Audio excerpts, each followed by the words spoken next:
Alright, guys, the Batman Part 2. Let's go, let's not waste any time. So we were at 24 minutes 37 seconds for Part 1. So let's jump back and continue in 3, 2, 1, go. Just making sure camera is operating. Okay. Okay, so we already see that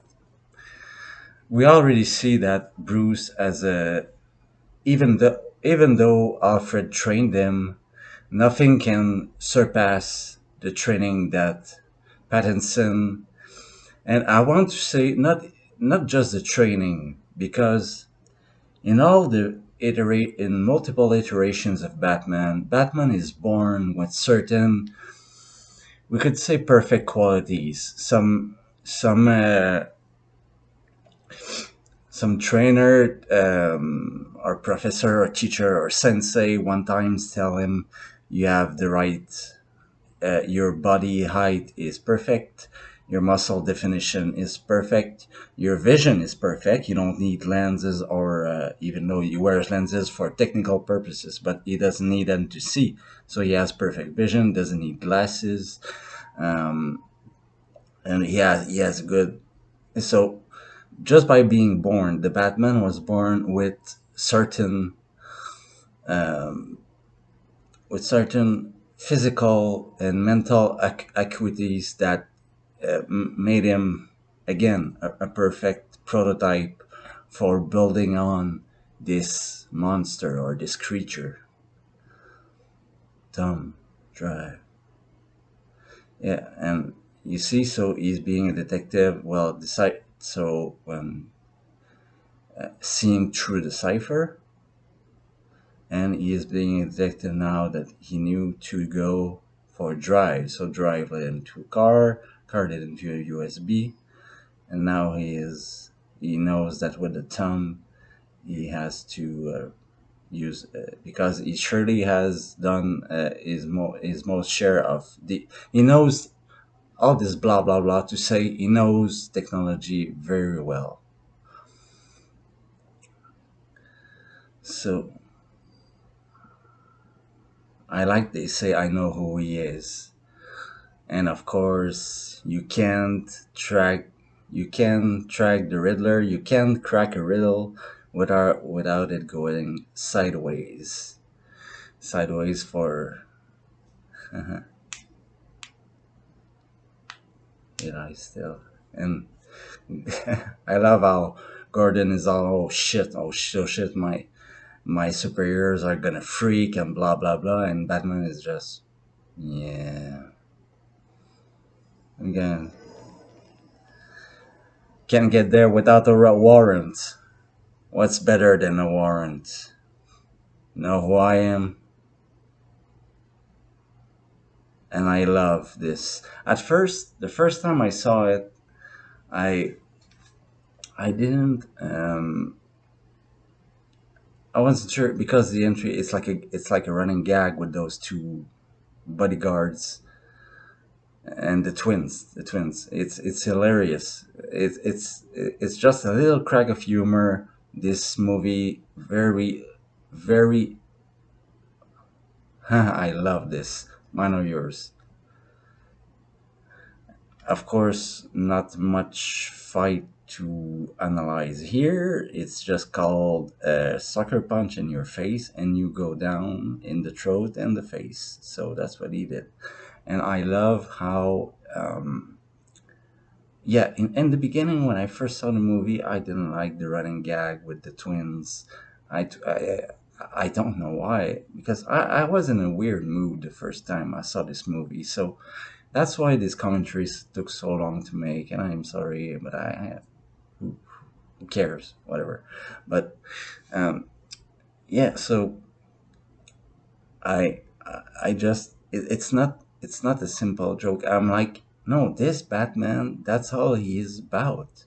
He's about jumping in your fucking face.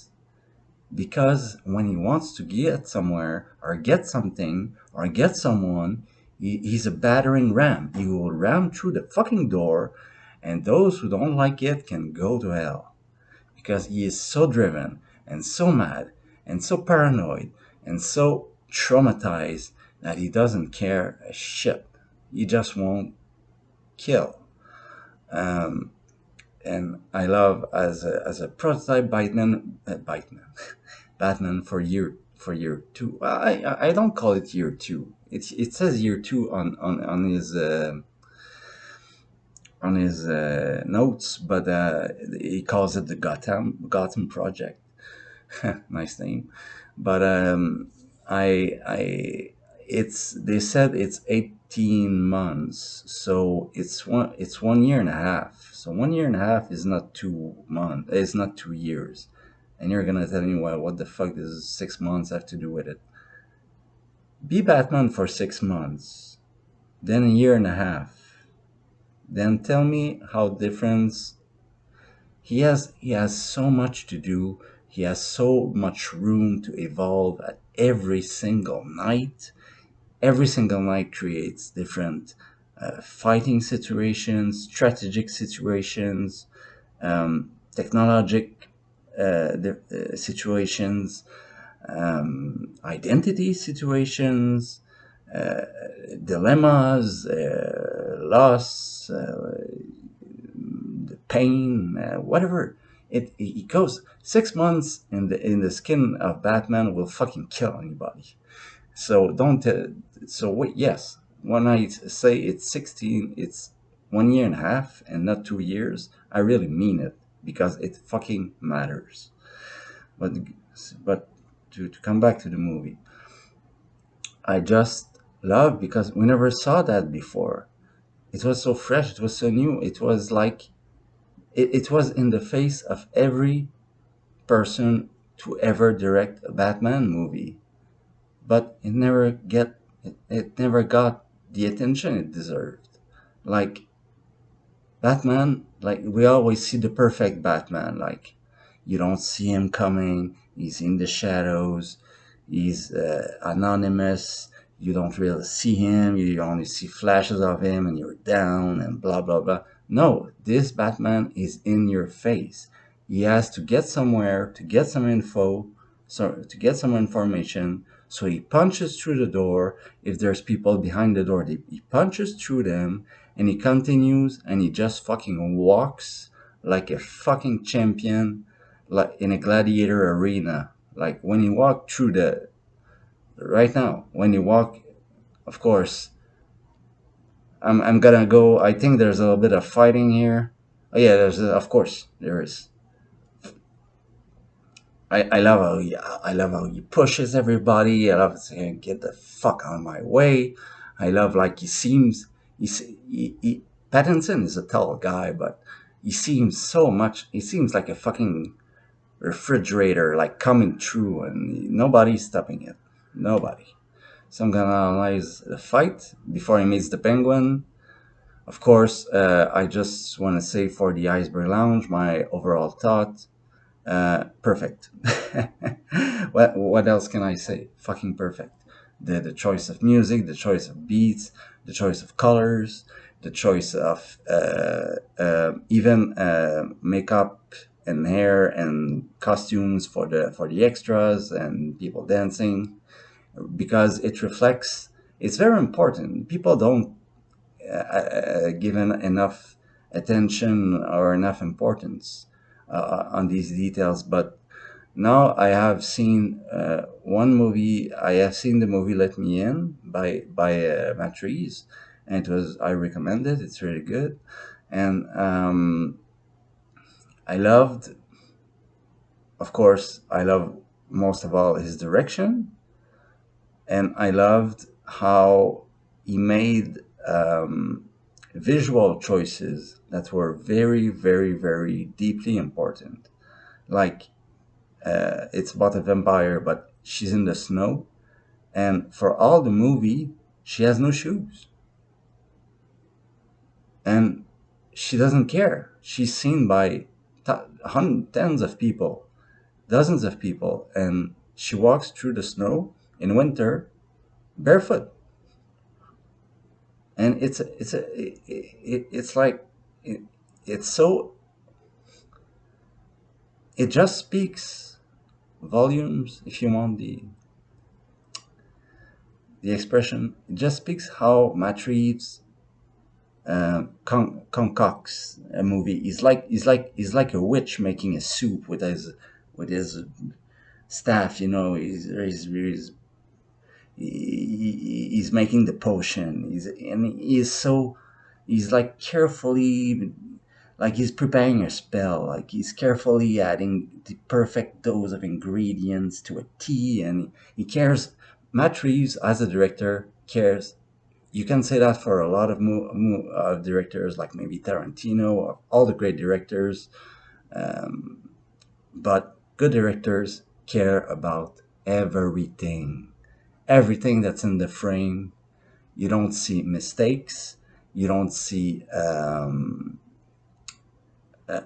everything you see is perfectly crafted for its purpose. So, told you this commentary would be long. Let's go to the fight.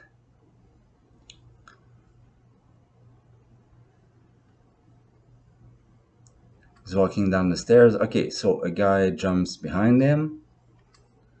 And okay, so very bad bodyguard because he touches him on the left shoulder before giving any attack. So to give to give Batman the slightest of because if you want to really sucker punch somebody, you fucking punch him. You don't put your hand on the shoulder because even for a second he has a reaction time, a flinch time.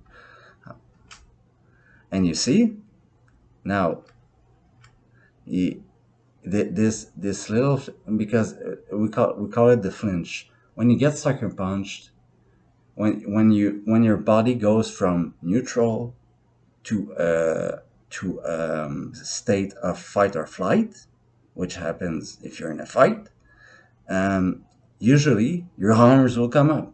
Or if you burn yourself on the stove, your hand will come up. Of course, it's called a flinch. It's called a flinch response. It's a nervous it's a nervous reaction that is written in our genes for survival, because these are gestures and composures and mental states that have been imbued in our psyche to survive. Because if the first thing you start getting punch from nowhere, out of the blue, you will fuck. Your hands will come up.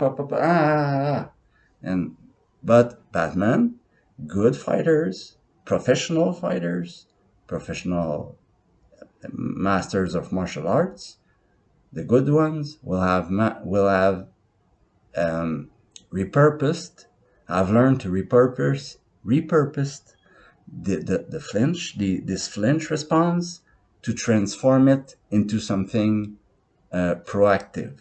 So instead of doing, oh my god, I'm getting punched, they're going to just a catch, a block, a destruction, a counter, a slip, a duck, a kick, whatever you want, a grapple.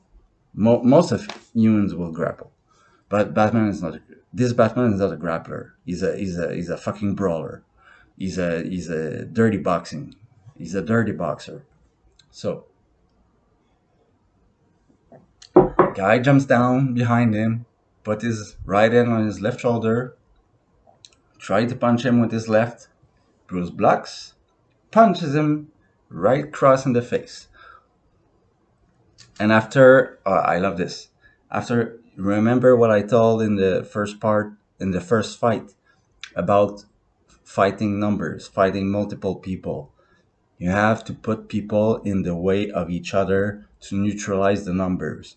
So that's why you see another guy with a shaved head that was running up the staircase, but Batman blocked, right cross, take the guy, punch it, throws him into the way of the other guy that was coming, and to neutralize both, straight kick in the back to neutralize them both.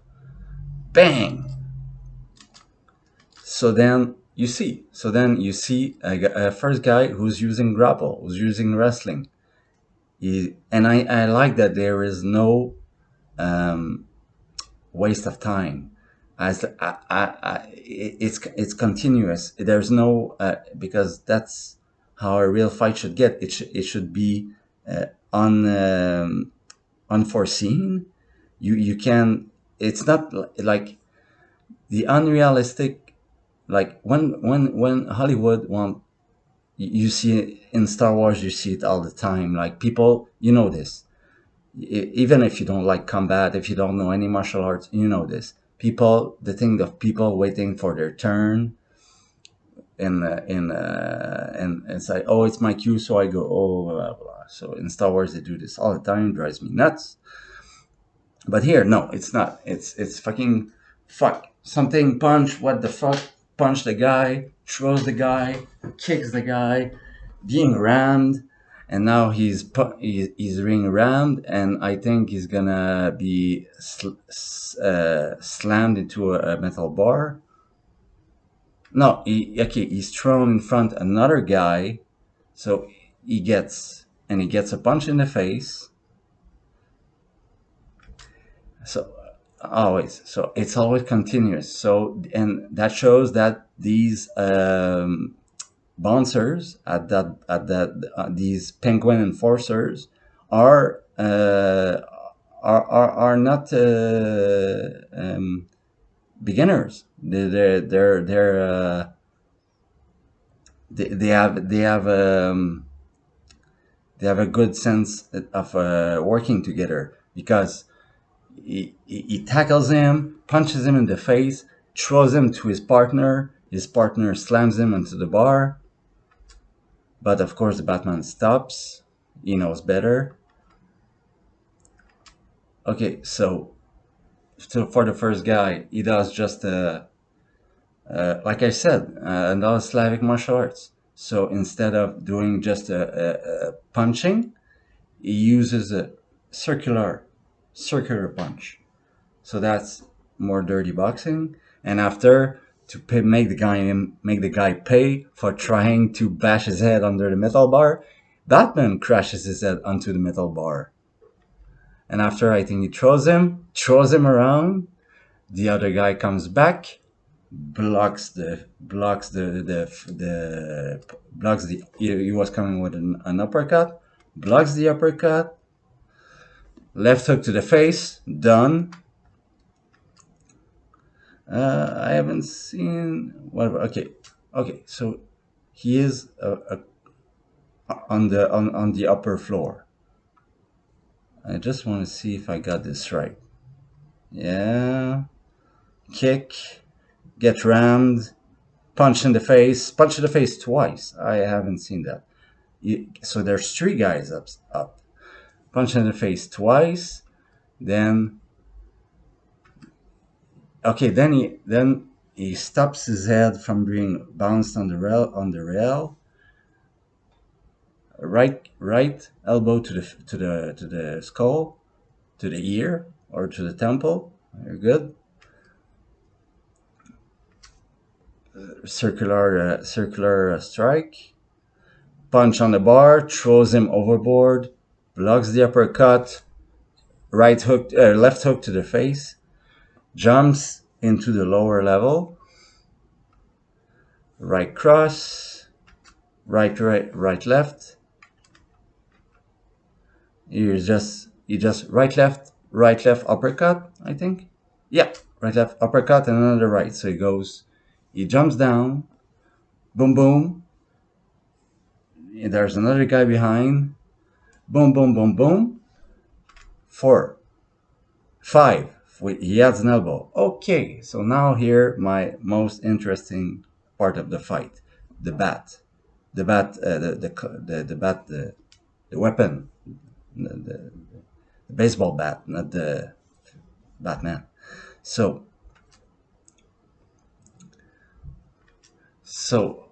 love how they decided to make it. because when I was talking about the Slavic arts and the figure eight motions that he uses in the first fight, doesn't use in in this fight. It's pure fucking boxing, pure jabs, cross, uppercuts, elbows, circular strikes.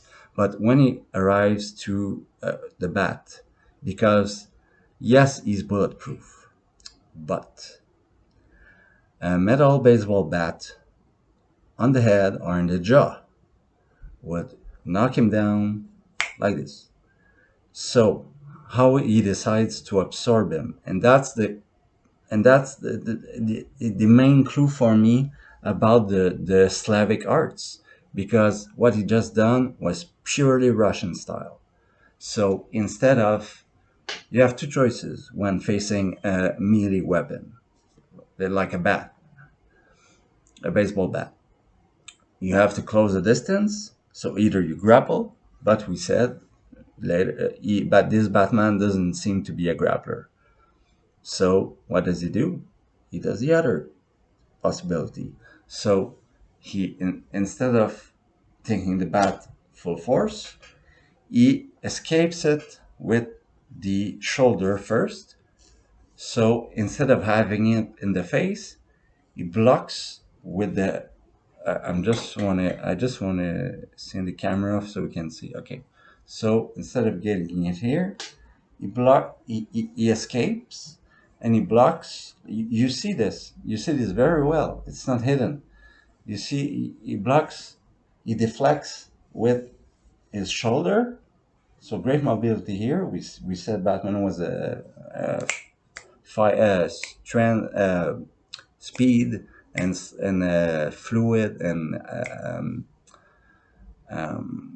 fluid and of course athletic, but um,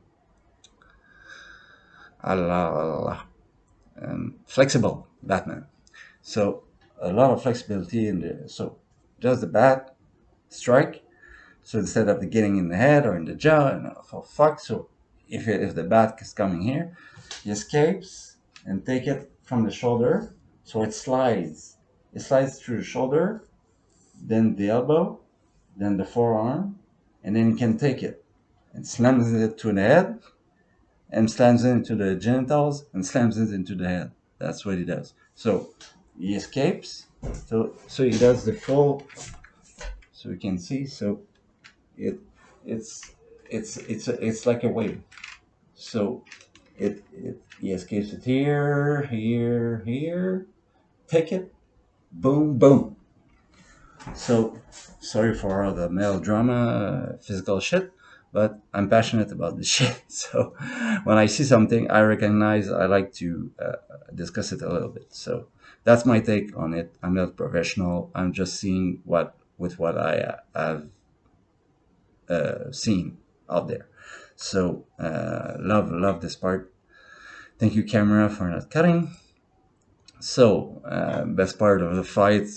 It's the most subtle part of the fight, I think. But it's very, and it also shows that this Batman is also shows that this bat suit is very flexible, because you've seen you have to move the three areas of your arm very fluidly to correctly absorb, because your arm, instead of getting hit, the shock, you dismember the shock by sliding through your arm, and then you can take it and boom boom, done. The guy is fucking out. After that, he gets a kick in the back, and Batman knocks his hand with a part of the bat, with the top, with the bottom part, knocks the hand, probably broken fingers, and boom, in the head. And I love it. He was preparing to finish the guy like this. Is my, oh my god, Batman, you're gonna kill him. He's crazy. But here we have Mackenzie, the dirty cop, and Batman is not happy at all. So, and of course, I love the chaos. It's like a guy is pointing a gun at you, and Batman, all he has is a bat. I'll throw the bat in your fucking face. And he should. Uh, and then he gets shot in the back by a shotgun blast, but of course he's well armored. So he gets the twins with his grappling hook.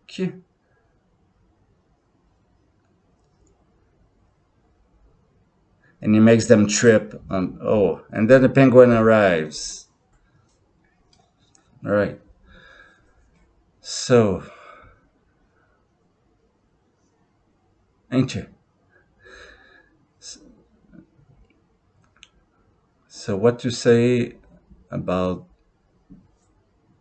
um, at first, my if you asked me before this movie, the best penguin I ever saw, uh, it would be Arkham City, the video game, the first one. Arkham City is the second of the series. Then Danny DeVito, and then the animated series.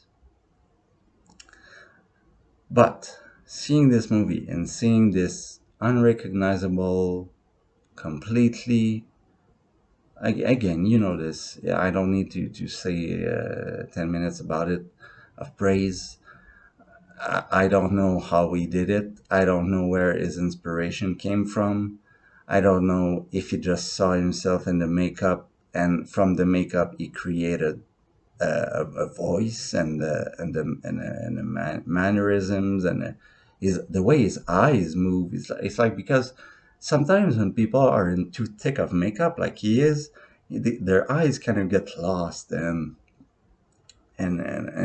you lose that very because the eyes are of course the vessels of the soul, so you lose that particularity. But with Colin Farrell here and his makeup team, I don't.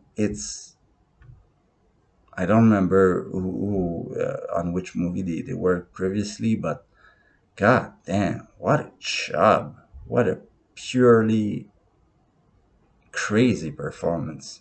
Incredible, incredible, and that's what I like. Every person, every antagonist, every side character. And he's asking about the girl in the picture, and of course he recognizes the boots. And the first time we see Selena Kyle, and the penguin's like, what the fuck? And I like to call him Vengeance. I don't want to talk about Zoe Kravitz now. Of course, I love that we see the disgust in Penguin's eyes. And of course, Selena recognizes her friend. She looks at the bat.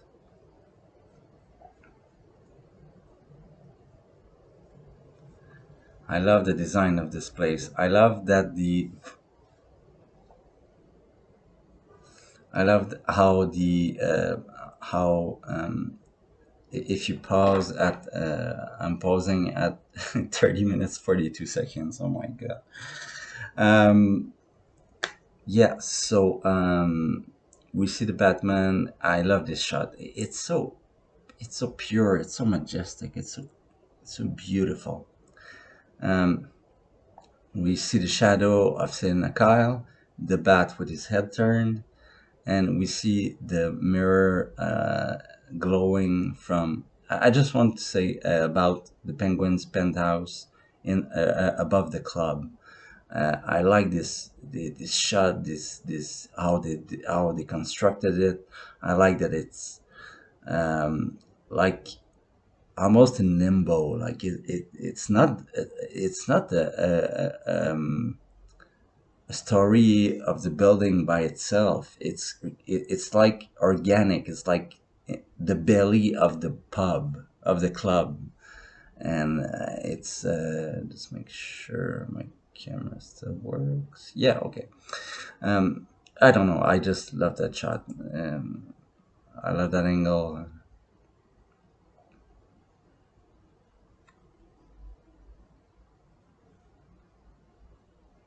Mirror.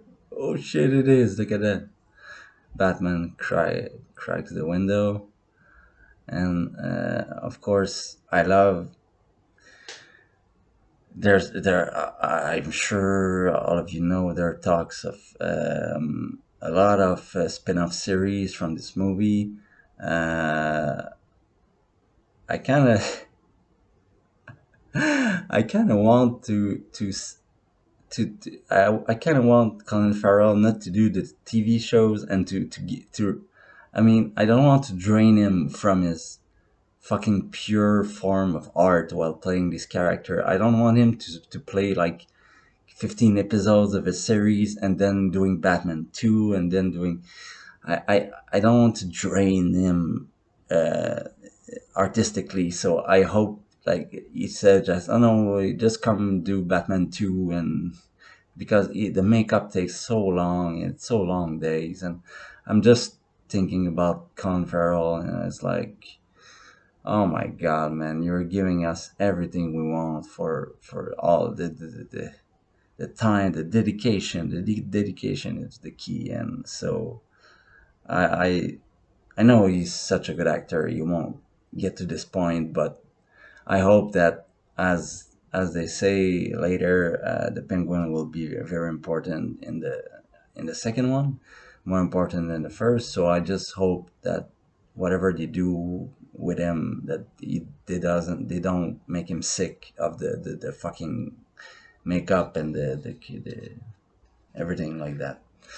So he has showed Penguin the pictures of the of the Riddler's code, of the Riddler's cracked, and of course Penguin's lying. So Batman gets angry.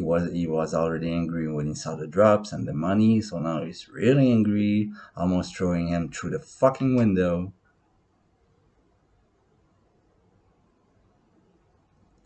I love this. You know my reputation, yeah? Do you? I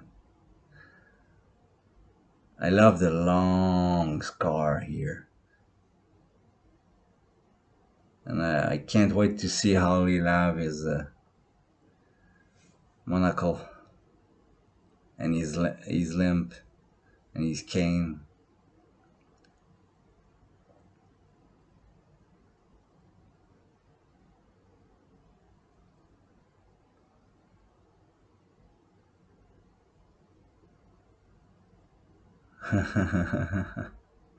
Too soon.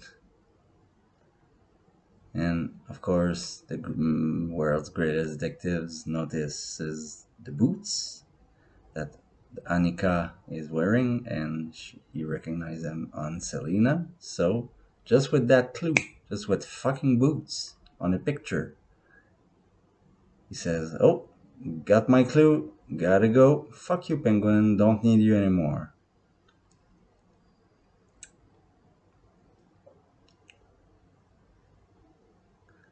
And of course, he waits in his drifter costume, in his motorcycle, for Selena to end her shift. And he follows her.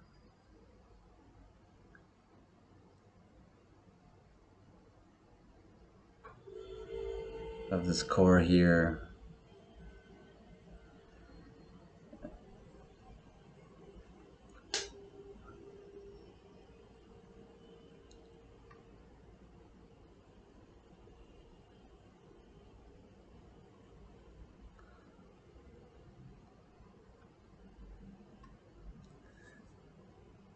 And I love that they, of course, in these times it's fair play, but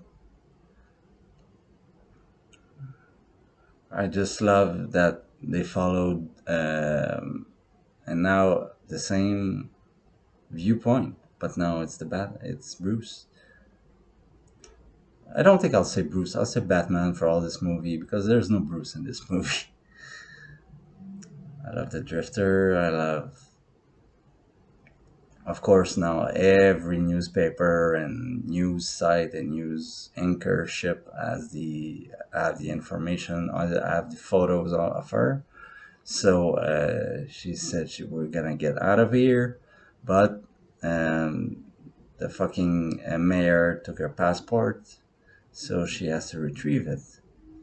And I love that it's pure year one. If you've seen it, the movie or the comic, it's shot for shot the same. When she takes off her wig, I was worried about the hair at first, but when I saw her in the scene transform in Catwoman for the first time, right there, amazing. Year one with the cats around, amazing, amazing, pure comic book photograph of year one.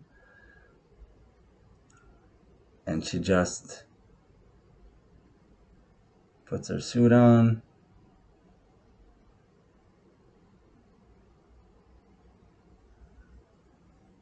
And I love that they don't explain how she became Catwoman, and because she's not Catwoman yet, she's just really, like she said, a girl that a little bit, a lot of people have the same. Oh, and a little parkour here. Of course, probably a stunt double, but great. So already he knows she has skills. She has athletic skills because not too many people can do what she just did in the rain, or not.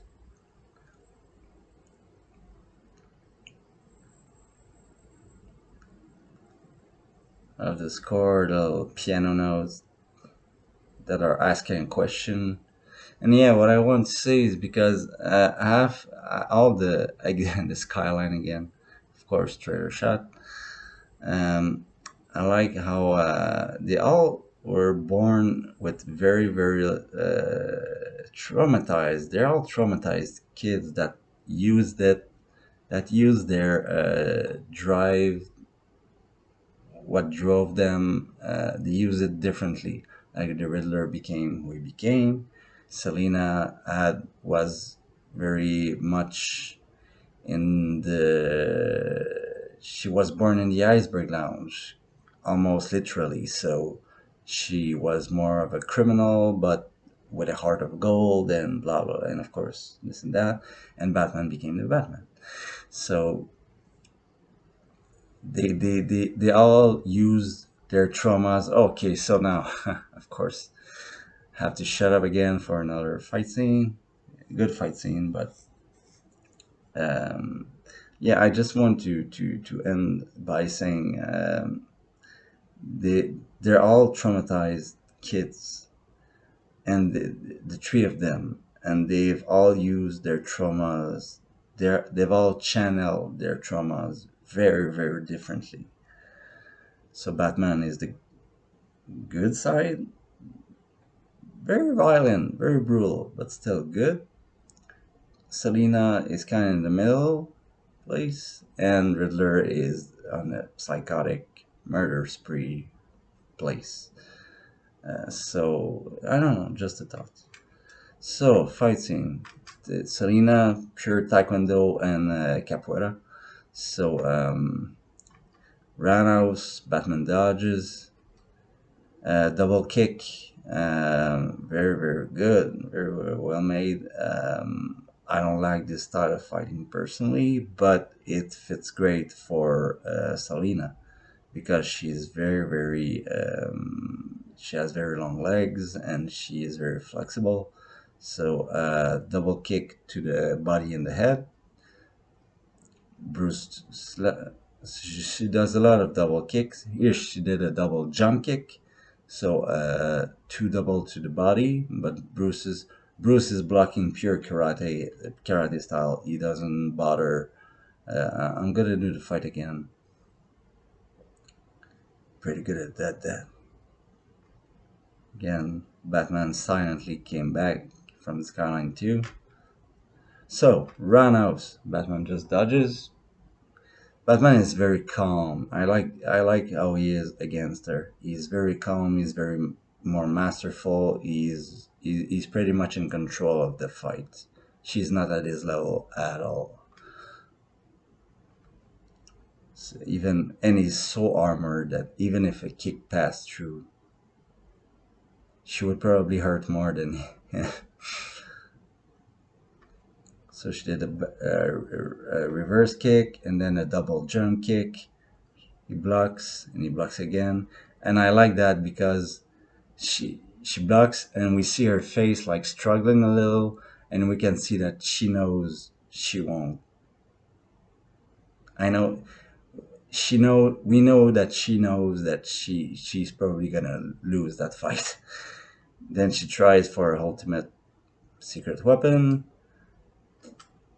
She does a reverse hook kick. So instead of kicking with the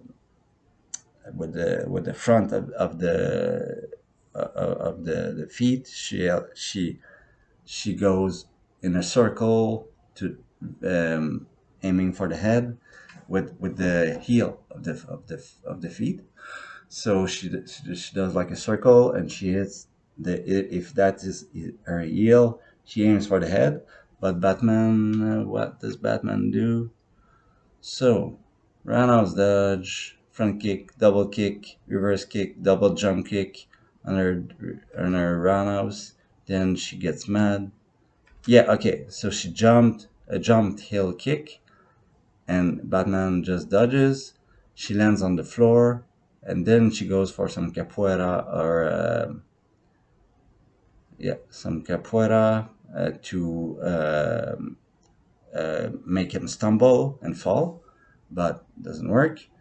She gets a leg in on her hand, and then she aims for his knee. Batman stumbles a little. Okay, so first crack. Batman stumbles a little, but reverse no problem. And then she's in trouble, and I like how she is. And that's the first time because we only see her talk to her girlfriend for so long. So I was like, I don't see much here from Selena so far. But when I saw her physical movements during that fight, I was like, she nailed it. It was like in the trailer when I saw Pattinson at the funeral. I was like, he nailed it. She completely understood. And for those who say that her little mask, ski mask, is ridiculous and everything, go fuck yourselves. And it's for proto Selena Kyle. It is perfect. She doesn't need any more. She doesn't need it. So it fits perfectly. Then she's looking around. She's trying to look for a last a last effort, a last chance of maybe hurting him. And of course, she's very good at parkour, so she jumps up a wall, jumps up the wall. She tries to double jump on the wall and reverse and kick him in the head, but Batman grabs him and slaps her in the table while controlling her arm. So he's in complete control every time. I like the little like a feral animal, like a cat. Like, nah, you want some? Huh? You want some? And she's daunting. I love her. And he steals the passport. And I like that.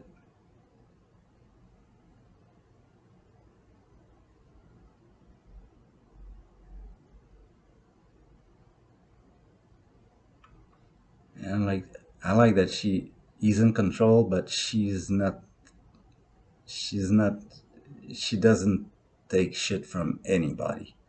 And now he is in control again, and he holds her arm, and he holds her mouth.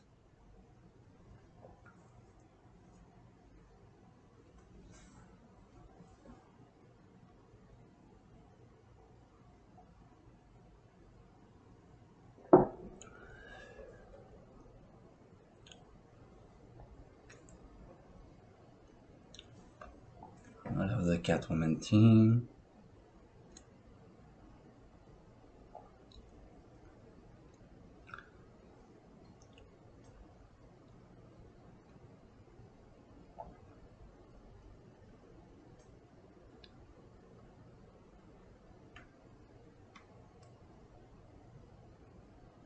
And it just here, pausing it when she starts talking to him.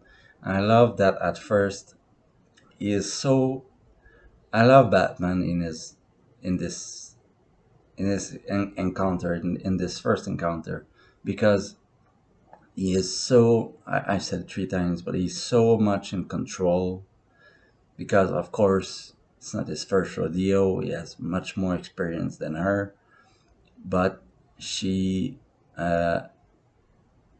first he must already have kind of little tiny feelings about her because I mean when you spy on when you're Bruce not Bruce Wayne Batman and you spy on people every night at almost and you see someone like her with all her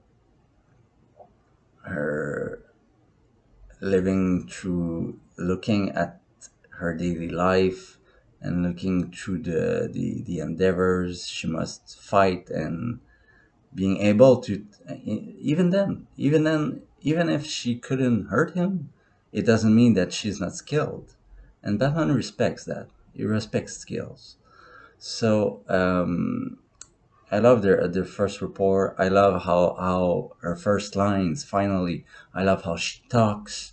I love her speech pattern. That it make me again saying she nailed. She's not Catwoman yet. She's Selena, and she nailed Selena. And she just then hey, um, I haven't hurt anybody. Name from a friend. It's like I don't care about you. I don't fucking give a shit. I love that she's an alpha female, if I can say, if I can use the expression.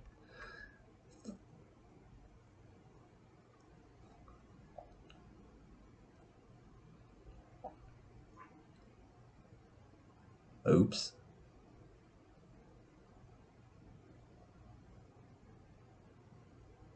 And Batman plays the diplomat card. Let's go talk to her. Yeah, I spied on you before, and I'm gonna do it again. So let's do it in the in the light. So gives her the passport. So even as though she's not very happy with him, Batman will do that. And I love how their relative in statures, there is always, of course, reminds me a lot of Long Halloween. He's so she is very she has very elegant. I find her to comment on her costume, on her bodysuit. I love that it's not. I love that it's a little bit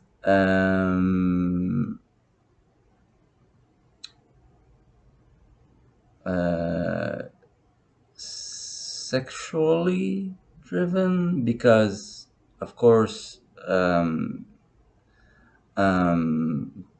Zoe Kravitz doesn't. The it's like Batman. Batman has armor and it gives him a look that he doesn't have. He doesn't have naked, and Selena is pretty much the same, which is giving her a kind of a feline, very lean, very. Her breasts are a little bit exaggerated, but it's not. I'm just trying to find it. I don't know. I don't want to put. I want to say the real words. So yeah, her breasts are a little bit exaggerated, but it it doesn't. It just adds to the charisma of Selena Kyle. And like Batman, he doesn't have armor and he doesn't have muscles that are that big, but he has armor and his suit makes him look that big to be fearful. And Selena, her bodysuit makes her very much um, sexy. And I mean, very erotic. Yeah, I'll use the word erotic because she is very yeah, because with the way she moves, the way she speaks to him, the way she yeah, the gestures, the speech pattern, uh, her big eyes, her lips, her athleticism. She's just very, very erotic, and it's not it's not a negative or misogynist comment. Of course not. It's very true to the character. So I just want to get out of the way. I don't know if people will think I'm an asshole for saying that. I'm just saying that's what I'm seeing, and I like that. It's just when Batman puts on his mask. It's not his real nose. It's not his real head. It's not, he doesn't have ears for real, but he has to give a certain aspect out to what you want to project. It's the suit is about projection, and proto Catwoman suit is much about the same. So if she didn't need to, because again, she's that kind of character. So I'll just continue. I'm gonna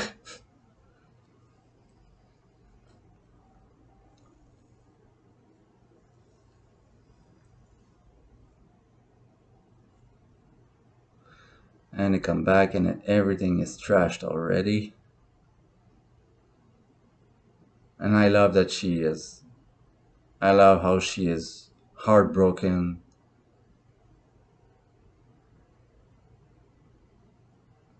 and Batman is very calm as he's used to it.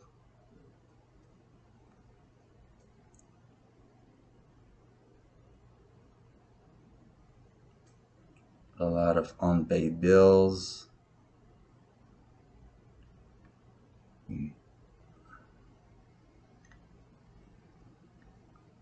And I love that Selena plays herself, or Zoe Kravitz plays Selena.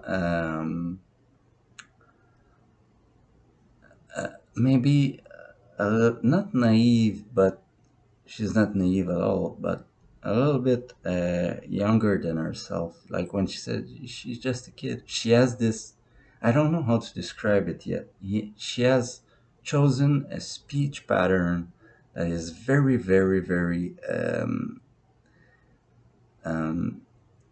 It's just you have to be. Yeah, it's like an outburst of charisma. It's not. It's not. It's so definitive. It's just something you have to embody. You can't act that up. You can't.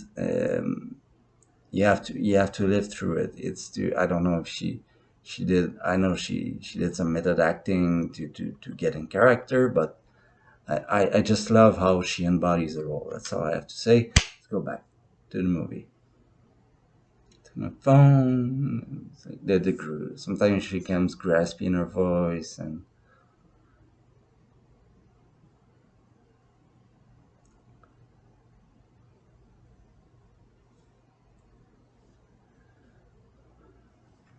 so the first of the Riddler's videos, a la Heath Ledger. Yes, of course. Everybody, when I who hasn't thought of the Heath Ledger right at this moment? Probably many people. So let's go. And of course, Paul Dano said that he recorded each. I don't know if he recorded each of them, but he recorded many of them himself. And so he had like sometime more than 100 takes, and he would be. He just went crazy. It's Paul Dano. He's great, and he breathes.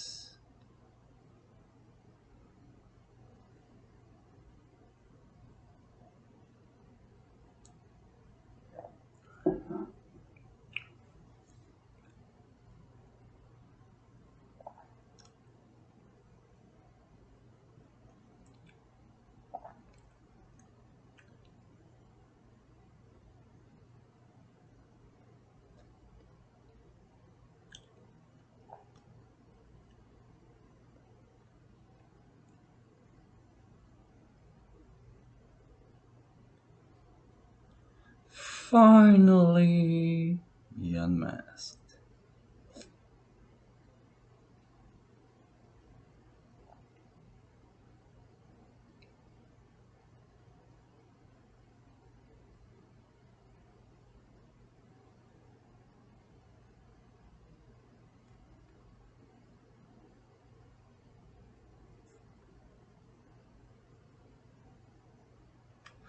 First thing that Batman doesn't know so far.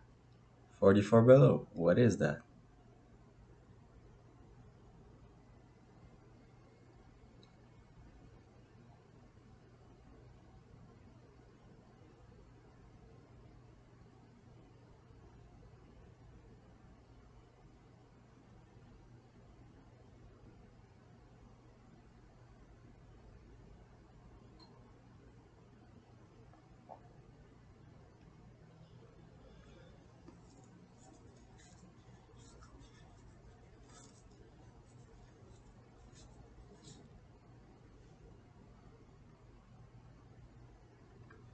And I love how she has her nails are long. As explained that I love how they didn't give her like nails like Michelle Pfeiffer, and they gave her real long pointy nails that can really fucking tear you up. So, and I love how she's handling her glass, and I love how she handles herself, and all her body's movements are so sharp and efficient, and it's like Batman is as heroic and stoic and traumatized as Selina is just purely, like I said, erotic and um, mm, very. I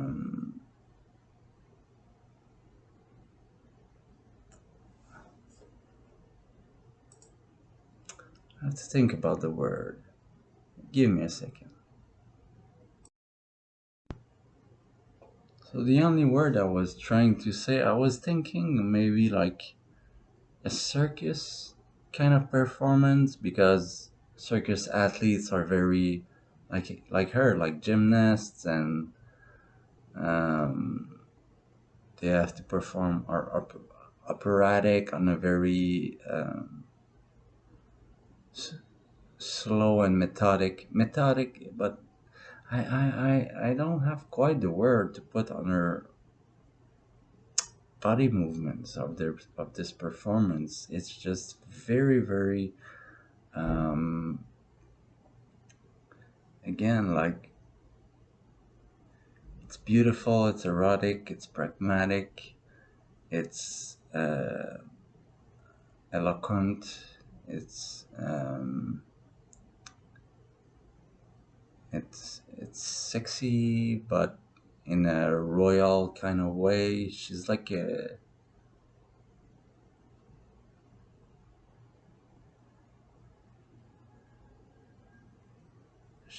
some kind of beautiful queen of some beautiful myth, but deep down in the dark, dripped in a dark noir perspective.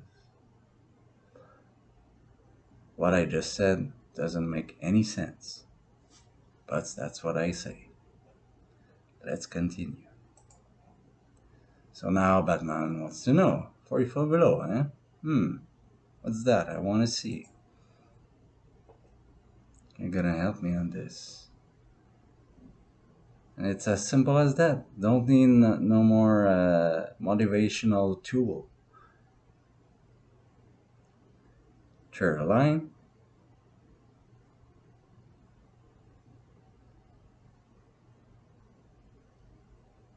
And again, I have a thing about strays because she is a stray.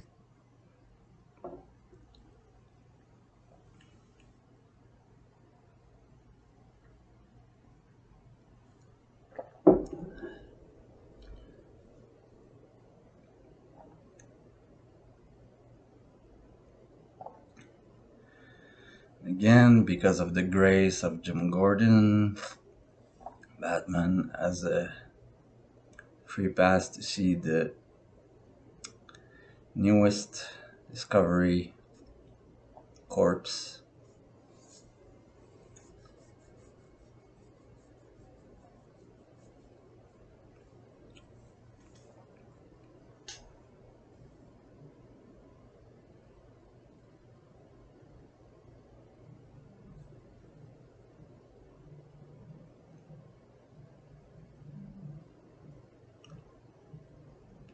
Of course, Batman looks at the labyrinth, the maze, already has his purple ultraviolet light.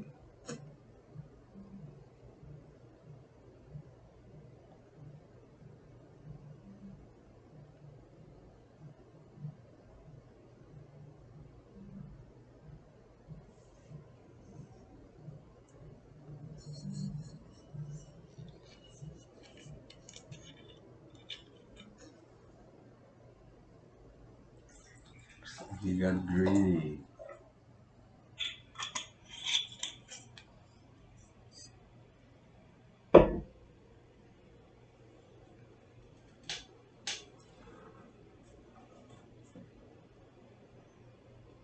You make it sound like he had it coming. Batman is just seeing another cop who crossed the line. And he touches a button and he finds the clue.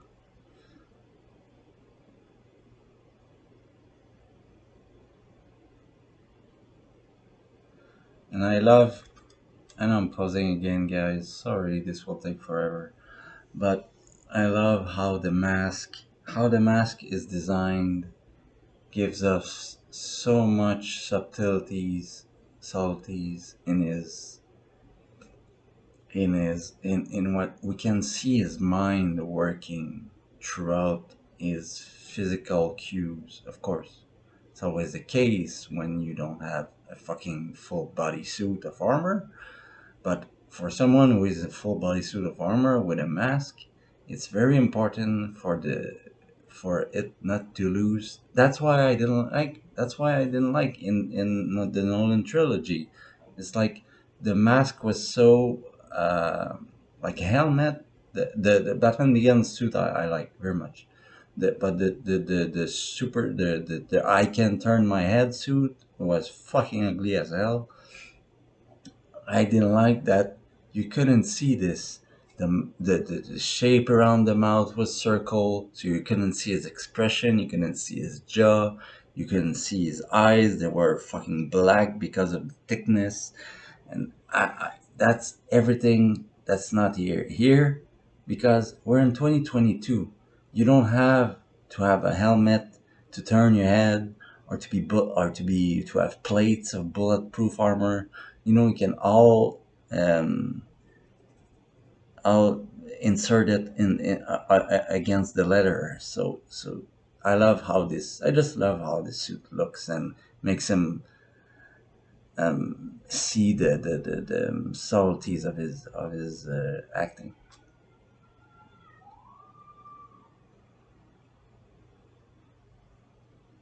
His eyes, he's very slow, very meticulous. He likes when he finds a clue, he's like it's like discovering a new the body of a new woman. It's like you have to respect it and be very careful, and it's like if it was made of crystal. It's very methodic and like any detective, of course, but he has an almost emotional drive.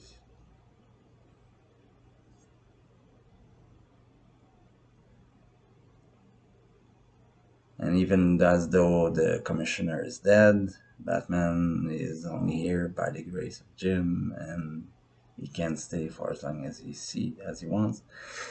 And we have come to one of the first things I like the most, the idea I like the most.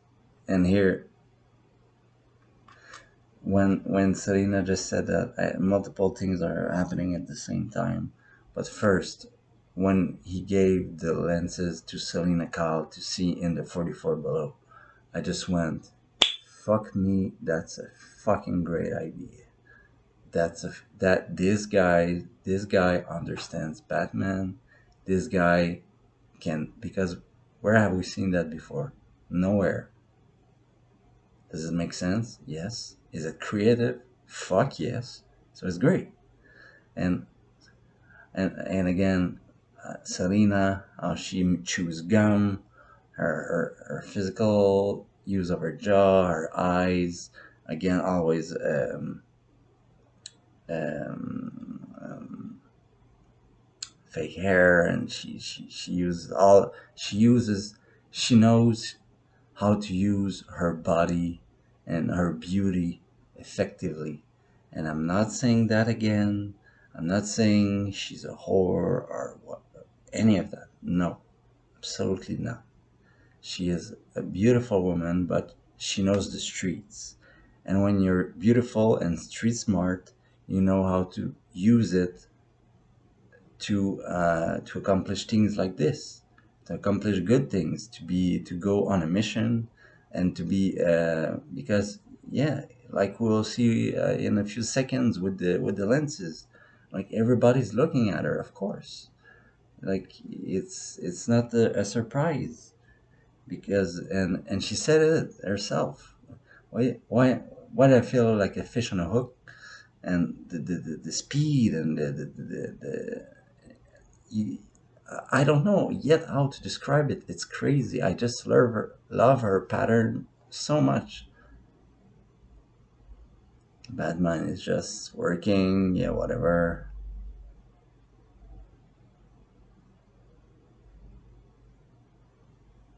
And I don't see Zoe Kravitz at all. Like I don't see Pattinson at all. Look at me.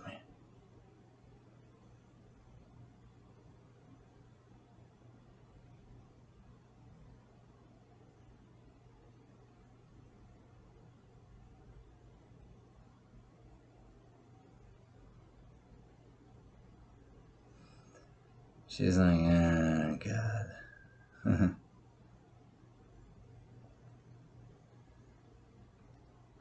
And let's go back in the club. Oh yeah.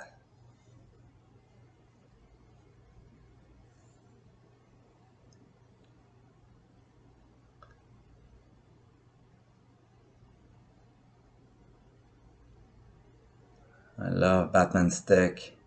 It's so a blend of old school and very modern technology too, because of the face recognition. Again, the face recognition, great idea, but she has to stay long enough under on her gaze. It creates so much more tension.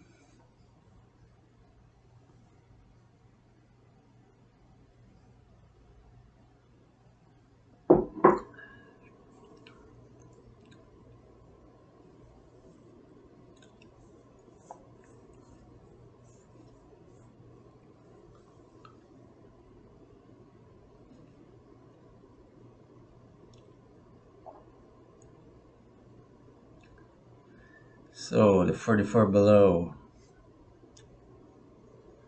Again, everybody, and you want to, for all those of you, or I'm not condemning anybody. I'm just talking to make a comparison, an artistic comparison. I just watched Wonder Woman 1984. Believe you me, I just watched this fucking bullshit before telling to myself, fuck off, fuck Hollywood, fuck everything. I just want to get drunk and watch a good movie. And so I said, "Oh yeah, I've got my review of the Batman to make."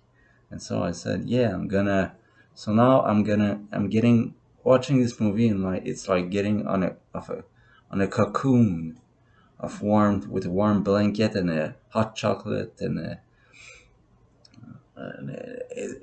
with after a hot shower, and you feel good and cozy. And this is this film. It's so well made and incredible and intelligent and well crafted and beautiful and smart.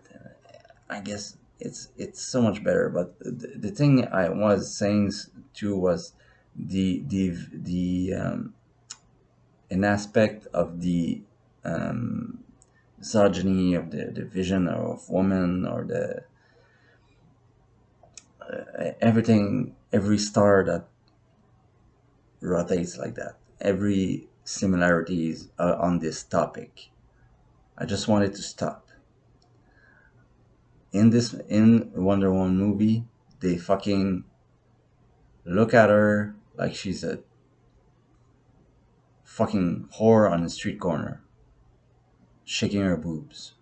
I'm not joking. It's horrible. It's fucking stupid. In here, she it makes sense. She is in a corsage of leather with short with a short dress, that really short, and I mean with her red wig and her beautiful face and everything. It's like she's a creature of charisma. She's fucking Catwoman. I mean, I'm not so. Just don't give me the macho bullshit, because I have no patience for it. It's like I just want my opinion to drive through here. I'm just saying that yes, Catwoman uses her looks sometimes to get what she wants or hear what Batman wants. But here she has to find Annika. So she does what she has to do, which is what she has been doing from her from the day she was born. She never had an easy life. She never had an easy day in her life, and that's why she took on some skills, because otherwise she wouldn't have survived and she wouldn't be where she is today. So um, just treat the character with respect, and Matrice did. So enough of that.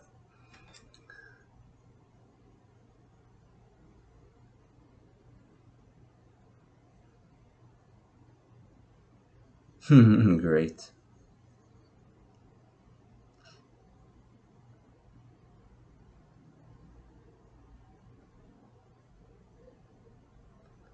I love that. Feels good, doesn't it? Classic Catwoman line.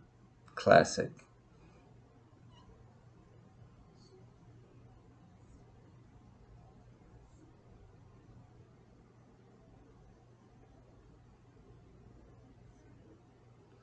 And I love how Alexander Skarsgård plays the DA. My God.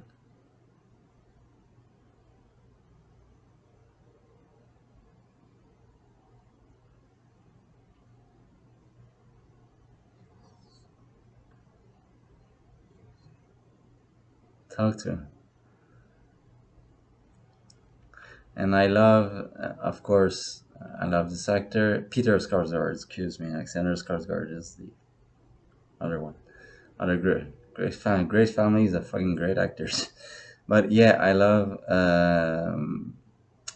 how he acts, because it's a new. The drops are a new drug. So how does it affect you? How is the high? How do you feel? How do you act on it?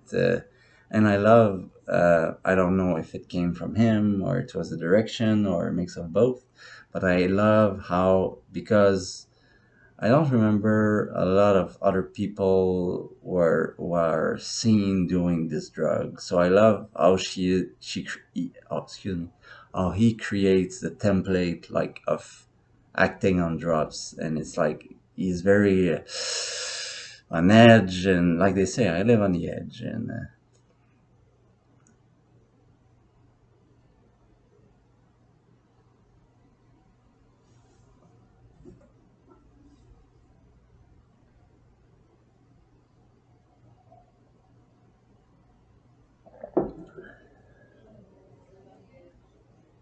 Honey, honey. She calls everyone honey. And he's like a little agitated and mixed with a level of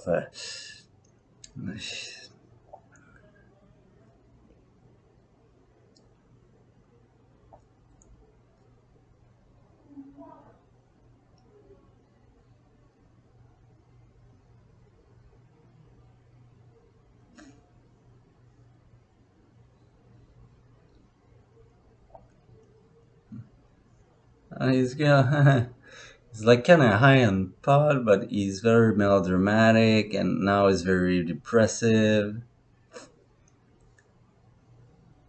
He's inebriated. He's very mix of a really weird concoction of emotions and feelings.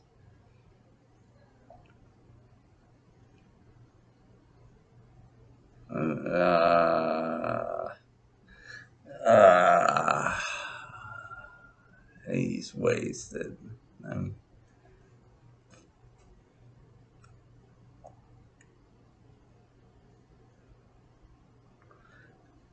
and again, you have to remind you have to remind yourself you're watching Batman, watching a screen, watching a girl with tech lenses in her eye, watching the DA on drugs, talking about Salvatore Maroni's case, and you expect everything of that to go with a large audience to pay to see this. It is fucking nuts. You wanna get nuts? Let's get nuts. I mean, what a great piece of art. I mean, I can't believe.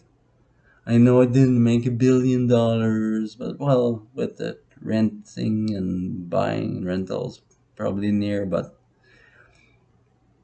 just make some more. Just make some more, please. Make 10 of them.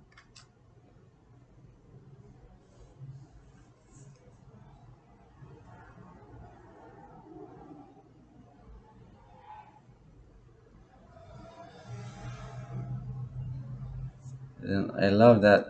Everything is so efficient, even though it's a long movie and it introduces. Uh, even though we have to always keep moving, it's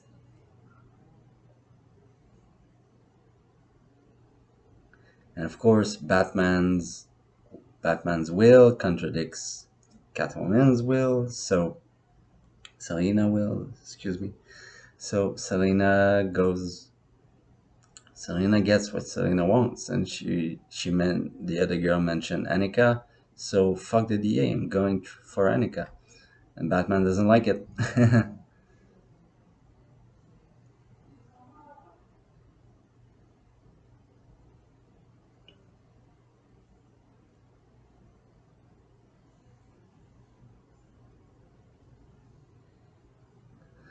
So introduction to Falcone.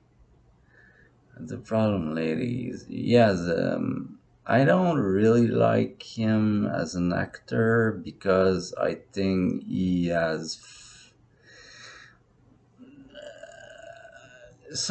Okay, guys, let's rejoice in peace that this will be a very, very, very long review.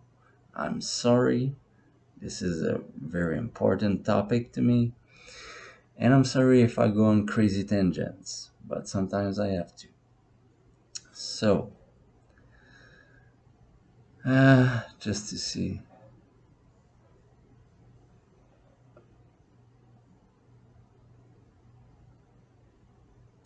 John Turturro, thank you. John Turturro, I think he was well cast. I think he had the fact that he is always wearing sunglasses and the mustache helps to blend the character. I think the little rasp in his voice helps. I think he was good. I think there would have been, for the type of material he had to do, I think he was a good choice. I think he defamed himself, of course, like everyone with the Transformer movies. I don't like, but if I can forgive Shia LaBeouf and give him a second chance and watch all of the great movies he has done after, um, I can do the same thing with John Turturro. So I will. So yeah, I went Falcone. So, and she knows, she sees his father, her father, excuse me. So lots of emotions at the same time. She's on a mission, but she's singing him. Yeah, I like his voice. His voice is good. If he's raspy. He's like I'm drinking too much whiskey and cigars. And don't be a stranger. Don't be a stranger.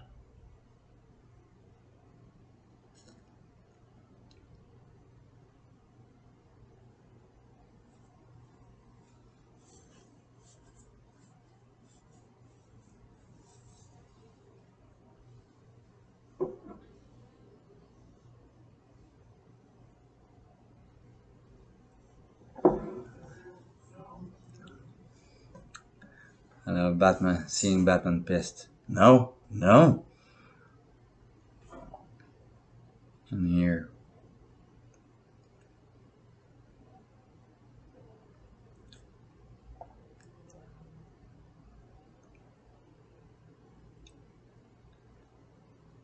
And Riddler's already there, reading.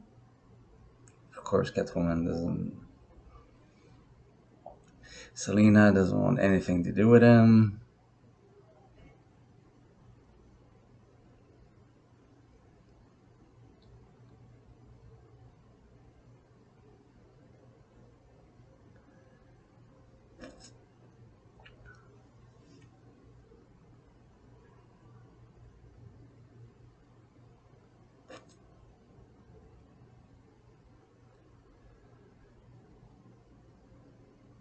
Some moments I'm not talking. What the fuck's happening? Great suspense. It's all foggy. Fucking Gotham, always rainy and foggy, and we can't see shit. And someone can easily get in your car and get in the back seat and fuck you up.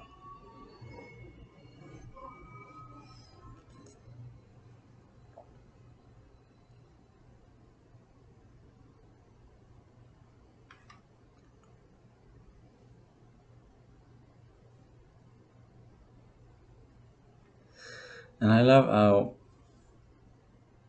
um, it took. It must be very.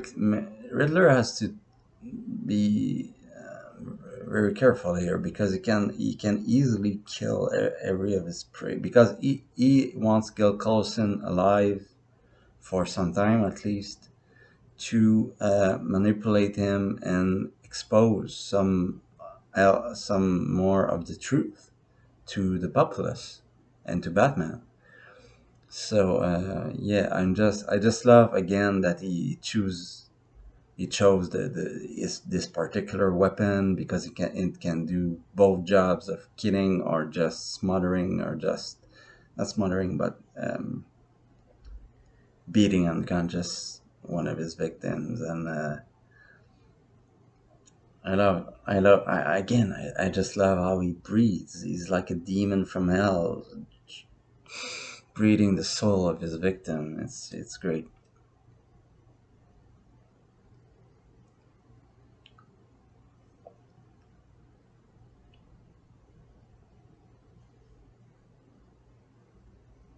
I love how the camera is.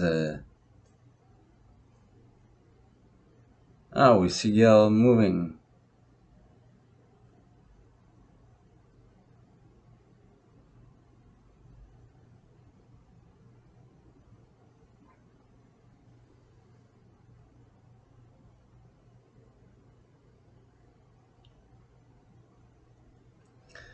and we see a car, just a car. We will see Batman. Uh, whose car is that? Okay, no, it's I think it's Gordon car. He just drove through.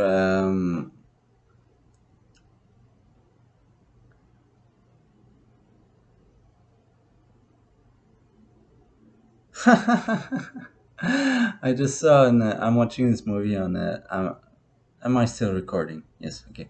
I'm watching this movie on Amazon, and this they say that the twins that works at the Iceberg Lounge were a reference to the Arkham City video game. So not not too dumb, man. Not too dumb.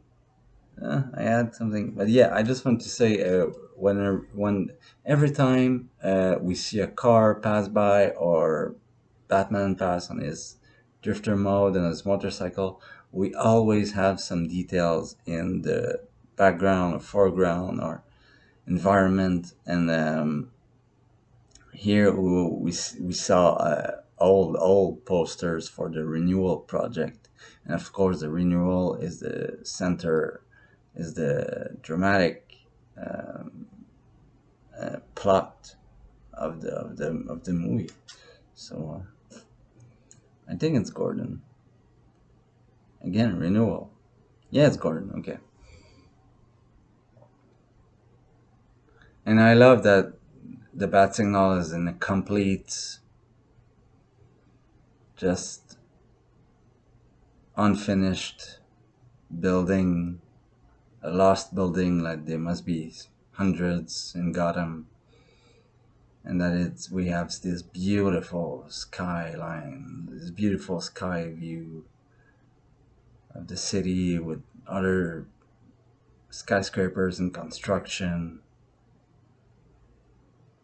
And Batman was hiding in the shadows.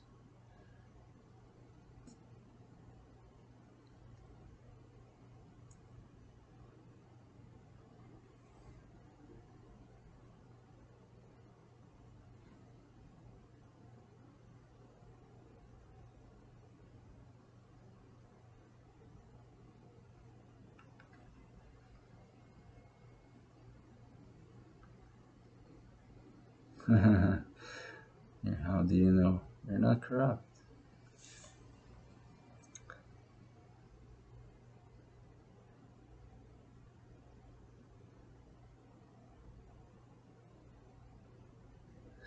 Yeah. Okay, so this will come later. I'll try to remember it. I just saw another piece of trivia.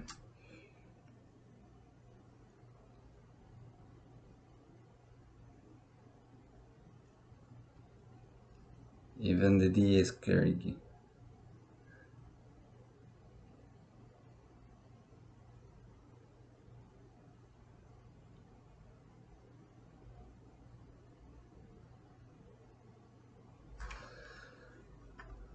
Politician, cities, the courts tear this whole city apart.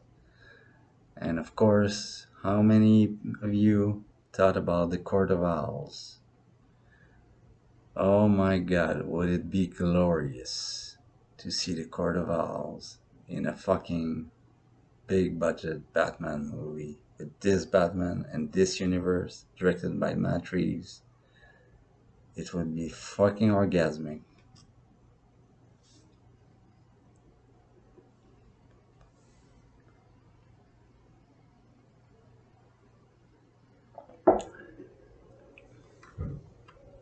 And here we just have we're hearing the conversation played back with Batman and Selina, and we have shots of the parts of the Batmobile just laying around.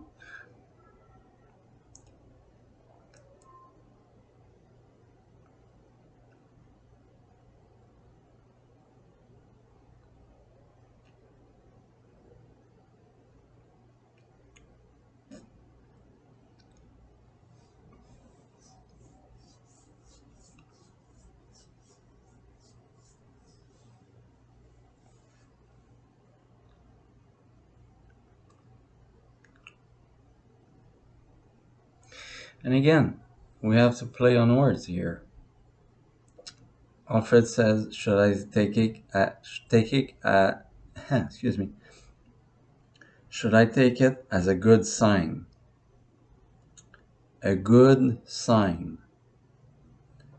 And Batman says, "What?" He said, "Your appearance. Is Bruce Wayne making an appearance today?" So, in the head of Alfred, as always, Bruce Wayne seeing Bruce is a good thing, as much as seeing Batman is a more destructive thing. So it again, it speaks a lot on the mindset of this Alfred, because he wants he is so he must be so worried for Bruce night after night after night after night after night after night since this whole thing began, that what he's when for first time maybe in months he sees like is Bruce Wayne making an appearance, and it's in his head that's a good sign. Is it a good sign? Not so sure, because as we will see in the funeral scene, Bruce Wayne is not Bruce Wayne. Bruce Wayne is Batman. And when Bruce Wayne lets out some shades of Bruce Wayne, it's fucking horrible. It's I mean, it's traumatic. It's almost bizarre. It's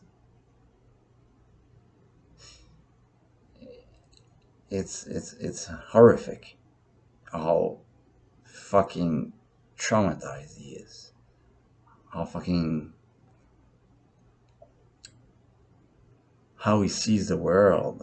How his eyes are fucking are seeing, how he seems to be walking around dead corpses. He seems in the valley of death. He seems like almost biblical proportions. He seems in the someone rambling out of the apocalypse. It's like he's so dead inside that it's horrific. It's horrifying. So, but Alfred takes that as a good sign because he sees the human. At least, at least he sees some humanity left in him. But we all know that this Bruce Wayne, at least so far, doesn't have much of humanity left.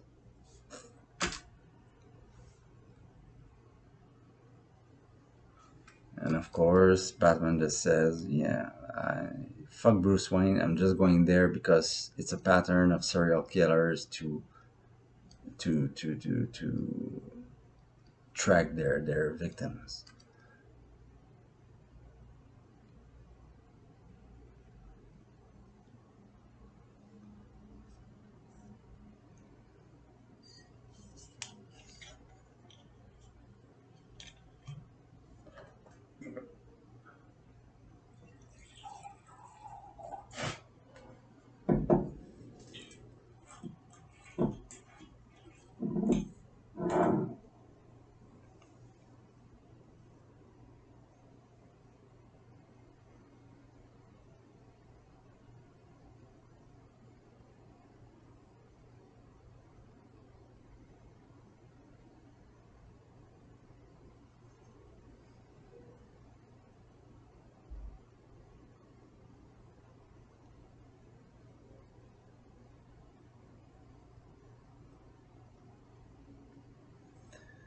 And of course, the Coughlings, great little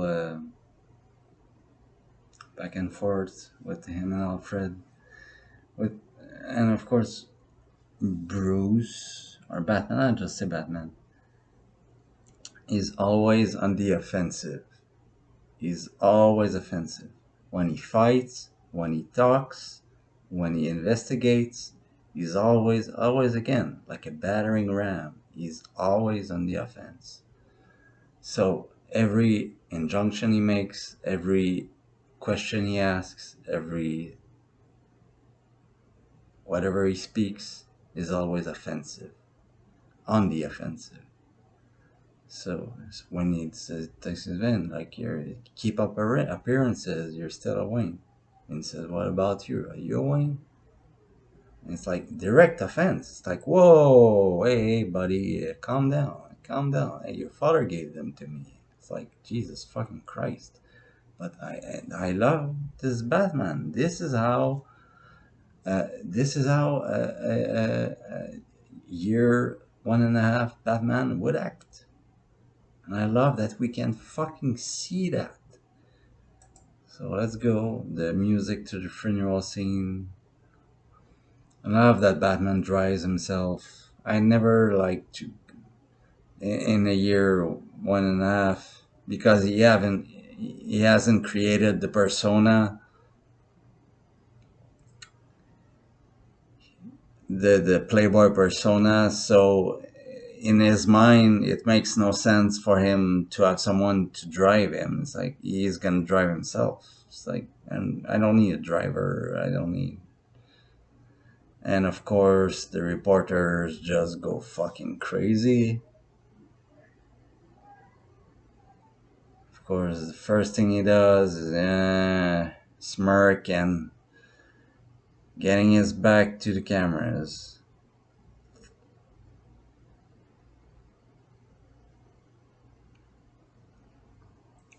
Sees the Penguin, Falcone,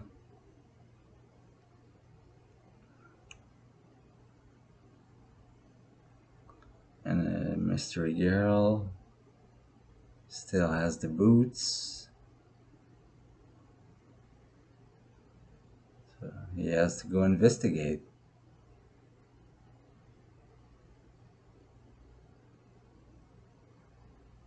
So now, as he did for me, there's no difference for Batman to enter, go to the Iceberg Lounge, then Bruce uh, going into this. I don't know what you call it. It's like with all the pillars and the architecture. It's not a church, I don't think. I don't know what it is. The building. Well, it's the same time. Batman going into the Asbury Lounge is the same thing as this Bruce entering this building to speak to Falcone directly. Like I said, he Falcone has bodyguards, he has a penguin, he has people, he has no. Batman doesn't care. He drives through like a fucking battering ram. He doesn't care about appearances. He doesn't care if people hear him. He doesn't care about anything other than like he doesn't hear it.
Yeah, as for the story of oh, another piece of trivia about Colin Farrell.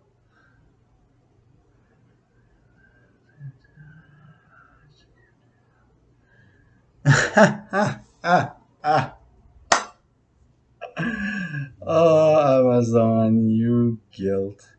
Okay, so uh, in the trivia they said that Colin Farrell wanted to jump on cigars while some of his scenes, and Warner Brothers said no because children would be watching. Because children would be watching. Have you seen the movie? Oh my god! I don't know. This movie is a fucking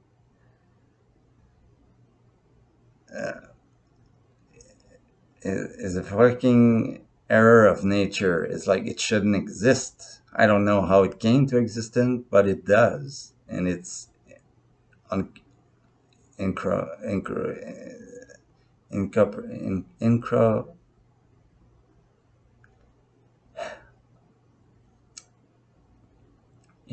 incomprehensible, and it just does. And it's like, again, just we can do all this with the rats that eat someone's face, and the bomb around the necks, and the people head exploding, and the serial killer and the Zodiac killer, like, and the Batman being a detective and Batman busting heads and everything, but we can't have Colin Farrell chomping on cigars. It's like, Hollywood, you don't make no sense.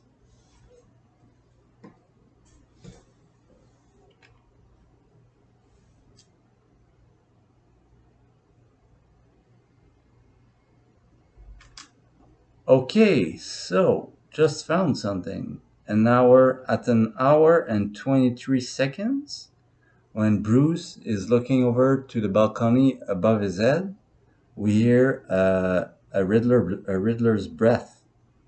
We hear a ah. He's looking. We see the police with policemen with guns, and I never heard it before. We clearly hear is breathing, is the Riddler breathing. So because we all know he's above, but we hear it.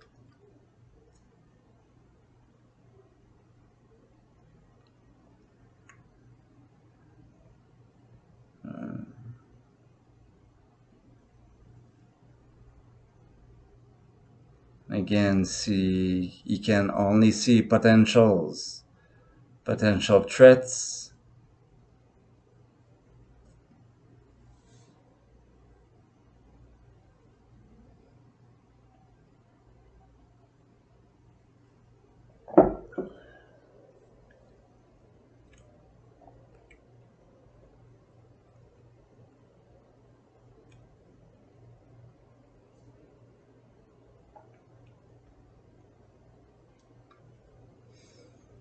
Okay, so Bella Real, future mayor, comes at Bruce and says, Bruce Wayne, why haven't you called me back? And the first thing Batman says is, I'm sorry. Why does he say I'm sorry?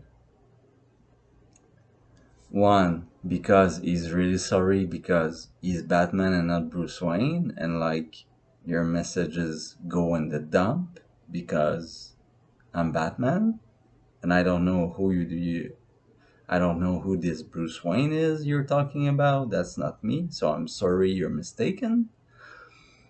Does he say that because he's sorry because he really didn't have time or care about it? Or does he say I'm sorry because he just doesn't see himself as Bruce? And when she talks to him, he doesn't understand. It's like, and you can just say I'm sorry. Like, you must have the wrong guy. That's how I see it.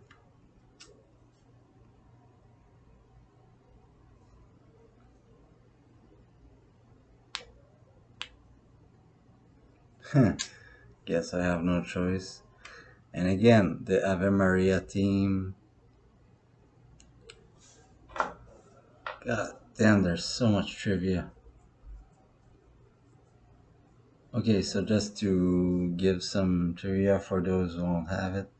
To allow Matt Reeves and Robert Pattinson to communicate on the set across the COVID-19 barriers between them, they were both outfitted with earpiece and microphones.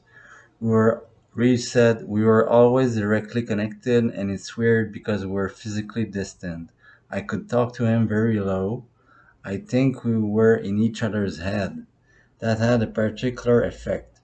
According to Pattinson, there were times when, while cameras were rolling, Reeves' mic was accidentally left on, Pattinson stated. You could hear his little reactions. It was a tense scene. You'd suddenly hear his breathing accelerate. Sometimes it would be very, very distracting, but sometimes I actually quite enjoyed hearing his real time reaction. I've never been so close to a director's perception of what I was doing before. It's a strangely intimate experience. There you go. COVID-19 now. How this movie came about took a long, long, long time, like this review, to come to fruition, but we finally have it. And we have it. And we fucking love it. And the Ave Maria team comes back, and of course, it's the Riddler's team.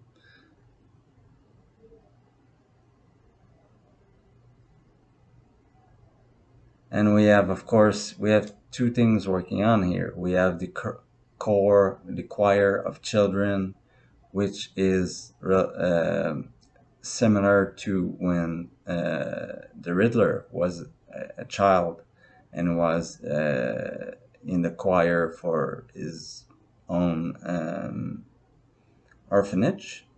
And we see, of course, the most heartbreaking thing, because Batman, when he's in the suit looking at the child who lost his father, it digs deep.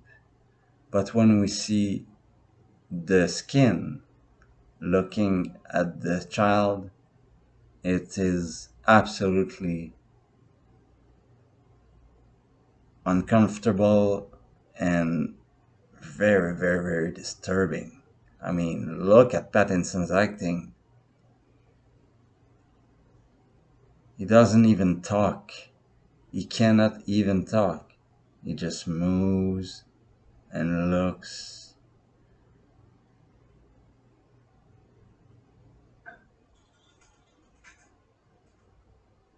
And he moves very slowly. Even Gil Coulson is missing. That's very fucking important news. That must be like, what the fuck? And Martinez, hey, Mr. Wayne. And all these triggers, all these reactions, all these uh, all these thoughts, all these words don't provoke in him the slightest reaction. He's just like he's like in a tomb. He's like in a crypt. He's like a skeleton. He has no skin. He has no flesh. He has no soul. Everything's the Batman. He is just as himself. He is absolutely nothing. And he just and now we see danger coming, and even in danger, everybody's panicking, and he doesn't move except to look at the innocent child. He just looks to see where he is, knows where to go to protect him, looks above, sees the Riddler, crash.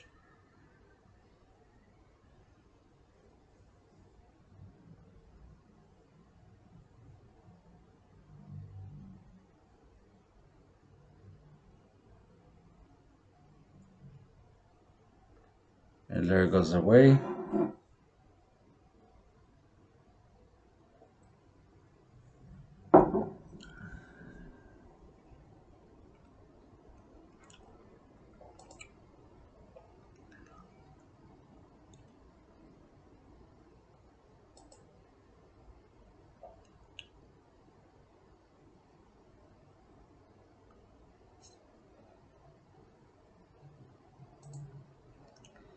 Okay, so I am at an hour, 3 seconds, and 35 seconds.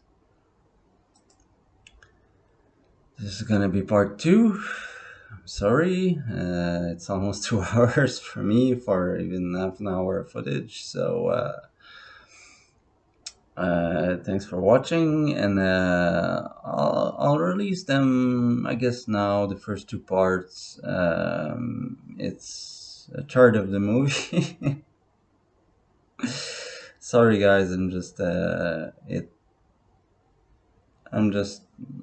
mean, I'll just unleash them on you and do whatever the fuck you want with it, because I don't know how much time it will take me to do everything. So yeah. So thanks for watching, and see you in the next part for this great movie.